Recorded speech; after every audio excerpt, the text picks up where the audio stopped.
Let me tell you about a guy I'll call Mike. Mike's a buddy of mine, 57 years old, and a few weeks ago, he was practically skipping down his driveway to show off the shiny new RV he just bought.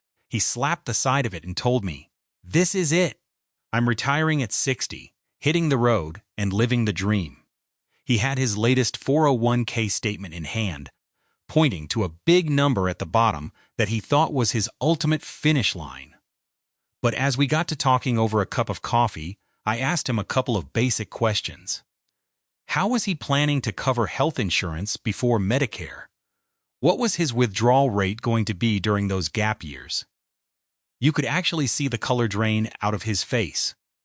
He hadn't thought about the gap years at all. He was staring at a big, beautiful number on a piece of paper, but he didn't actually have a plan for how that number translated into a Tuesday afternoon when he was 60. So many of us are exactly where Mike is. We pick a target age, usually a nice, clean milestone number like 60, and we sprint toward it, hoping the math magically works out when we cross the finish line.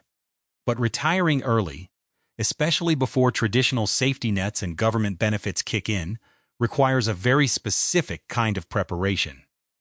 Today, we are counting down the 6 signs that you might not actually be on track to retire at 60. If any of these sound familiar, don't panic. We're going to talk about exactly why they matter and how you can course correct right now. Just a quick reminder before we dive in. This video is for general education, not personalized financial advice. Everyone's situation is completely different, so always do your own math and consult with a pro for your specific needs. Number 6. You're counting on Social Security to save the day early on. Let's start with a foundational piece of the retirement puzzle: Social Security. If your plan to retire at 60 relies heavily on getting a monthly check from the government right out of the gate, you have a massive roadblock ahead of you. Simply put, you cannot claim Social Security retirement benefits at age 60. The earliest you can claim them is age 62. That leaves you with a 2-year gap where you have to fund 100% of your life from your own savings, investments, or part-time work. But even at 62, there is a catch. Claiming your benefits as early as possible permanently reduces your monthly payout. A woman I'll call Susan found this out the hard way. Susan was tired of the corporate grind and decided to retire at 60.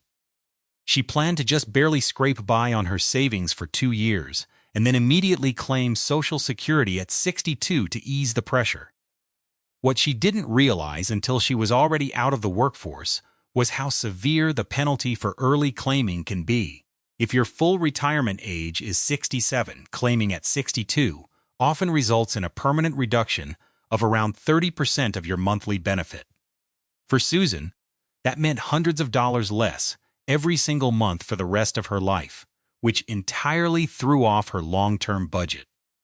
The takeaway here is that to retire at 60, you need a solid bridge account, meaning savings that can comfortably carry you not just to 62, but potentially to your full retirement age, so you have the flexibility to let your Social Security benefits grow.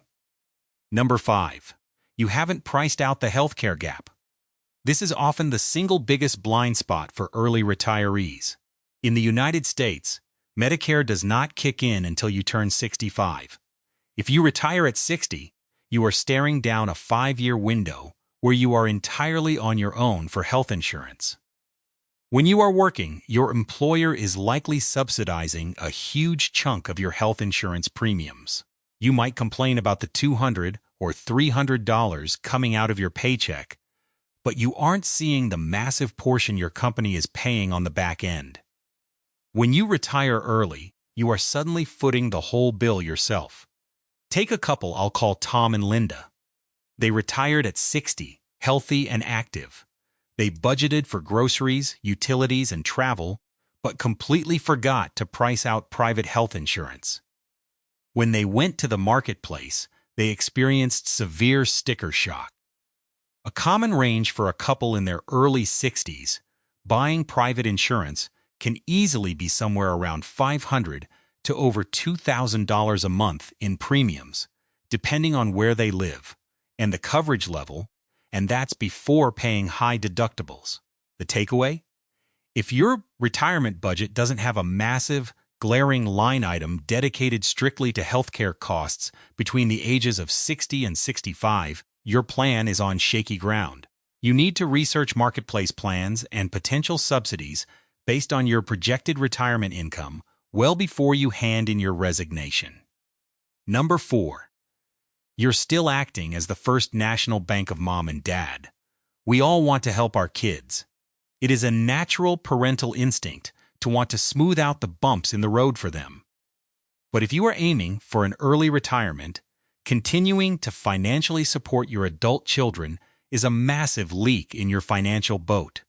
If you are paying for your adult child's cell phone plan, keeping them on your car insurance, helping out with their rent, or bailing them out of credit card debt, you are directly jeopardizing your own ability to stop working. I know a guy, let's call him Gary. Gary was 58 and desperately wanted to retire at 60. But Gary was also slipping his 26-year-old son $400 a month to help with an apartment lease, plus paying for his car insurance. Gary thought, it's just a few $100, no big deal. But in the critical final years of compound interest before retirement, that money is vital. Many people find that giving away even a few $100s a month over a decade can equal tens of thousands of dollars in lost compound growth. More importantly, it artificially inflates your living expenses right when you need to be slimming them down. The takeaway is that to retire at 60, you need your money to work for you. It might be time for a tough love conversation. Securing your own retirement is actually the best gift you can give your kids, because it guarantees you won't become a financial burden to them later in life. Number 3. You are dragging significant debt into your 60s. When it comes to early retirement, cash flow is king. It's not just about how much money you have saved. It's about how much money is required to leave your checking account every single month just to keep the lights on. If you are heading towards 60 and you still have significant high-interest credit card debt, large auto loans, or you recently refinanced into a brand new 30-year mortgage, retiring at 60 is going to be an incredibly stressful uphill battle. Let's look at a woman I'll call Brenda. Brenda had a decent nest egg and wanted to retire at 60. But at 58, she decided to do a massive kitchen remodel and refinanced her house into a new 30-year mortgage to pay for it. She thought her nest egg was big enough to handle it. But once she stopped getting a paycheck, she realized that pulling money out of her investments just to pay the bank interest was draining her accounts far faster than she anticipated. Housing often makes up roughly 30 to 40% of a retiree's budget. If you eliminate a mortgage, you drastically lower the amount of income you need to generate from your investments. The takeaway here: debt requires mandatory monthly withdrawals from your portfolio, regardless of what the stock market is doing. If you are entering your 60s with heavy monthly debt obligations, you might need to work a few extra years to wipe the slate clean before you pull the plug on your career. Number 2. You're relying on a guesswork budget instead of a dry run. One of the most dangerous things you can do when planning for a 60-year-old retirement is assuming your expenses will just naturally drop the minute you stop working. People often tell themselves, well, I won't be commuting, I won't be buying work clothes, and I won't be eating lunch out by the office. My expenses will definitely go down. They rely on a guesswork budget. A common rule of thumb people here is that they'll only need 70 to 80% of their pre-retirement income. But here is the reality of early retirement. Every single day is a Saturday. And what do you do on Saturdays? You spend money. A guy I know named Mark retired early and figured his expenses would plummet. Instead, he joined a golf league, started taking his wife on more road trips, and finally had time to tackle expensive home DIY projects.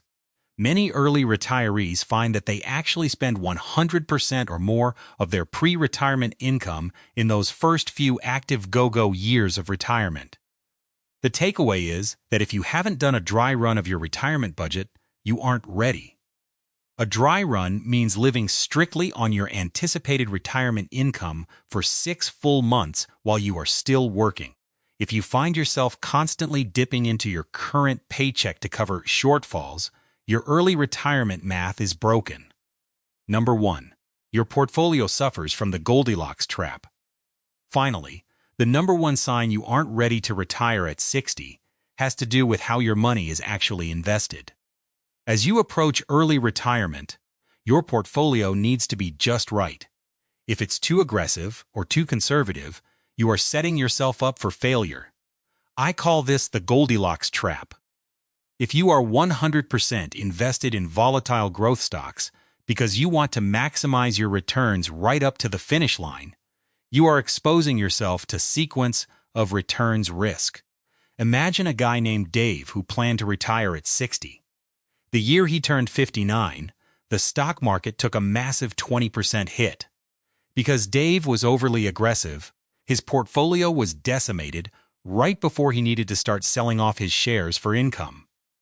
Selling investments, when they are down to pay for groceries, locks in those losses permanently. On the flip side, imagine Sarah. Sarah got terrified of a market crash, so at 55 she moved almost all her money into cash and super safe, low-yield savings. She avoided a market crash, but she triggered a different danger: inflation risk. If you retire at 60, you might easily live to be 90. That is 30 years of inflation eating away at your purchasing power. Cash simply cannot keep up with the rising cost of living over 3 decades. Historically, a balanced approach is often somewhere around a 60-40 mix of stocks to bonds for new retirees, though everyone's ideal mix is completely different based on their goals. The takeaway: you need growth to fight inflation, but you need stability to protect against immediate market crashes. If you haven't strategically adjusted your portfolio to provide a safe landing for those first 5 years of early retirement, you aren't on track yet. Now, let's take a collective deep breath. I know looking at a list like this can feel a little overwhelming, maybe even a little discouraging. But I want to remind you that not every single situation is exactly the same. These 6 signs are general red flags, not definitive death sentences for your retirement dreams. Some people can retire with a mortgage and do just fine. Others might find clever, inexpensive ways to bridge the healthcare gap. The purpose of this general education is just to help you identify the blind spots in your plan before you actually drive off the cliff. Individual circumstances always vary, and if you are feeling unsure, sitting down with a fee-only fiduciary financial planner can do wonders for your peace of mind. The fact that you are actively thinking about this, watching videos, and planning ahead means you are already miles ahead of the pack. You have the time and the power to make adjustments today that will totally transform your tomorrow. This can absolutely help you retire more comfortably when the time comes. If you found this video helpful, please do me a favor and hit that like button, and be sure to subscribe so you don't miss our upcoming videos on how to protect your nest egg. And before you go, drop down into the comments and let me know which of these 6 signs hit closest to home for you. Was it the healthcare gap, or maybe the dry run budget? Let's talk about it down below. Thanks for watching, and I'll see you in the next one.